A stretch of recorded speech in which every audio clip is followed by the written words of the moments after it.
Mimi Jessica John Magufuli naapa kwamba nitakuwa mwaminifu kwa Jamhuri ya Muungano wa Tanzania na kuitumikia kwa moyo wangu wote, na kwamba nitahifadhi, nitailinda na kuitetea Katiba ya Jamhuri ya Muungano wa Tanzania kwa mujibu wa sheria iliyowekwa.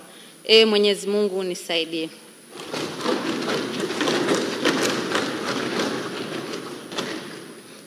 Mimi Jessica John Magufuli kwa heshima kubwa ninaahidi mbele ya bunge tukufu kuwa nitakuwa mtiifu na mwaminifu kwa nchi yangu Tanzania, na kwamba ninaahidi kuilinda, kuitumikia na kuitetea Jamhuri ya Muungano wa Tanzania kwa nguvu zangu zote na moyo wangu wote.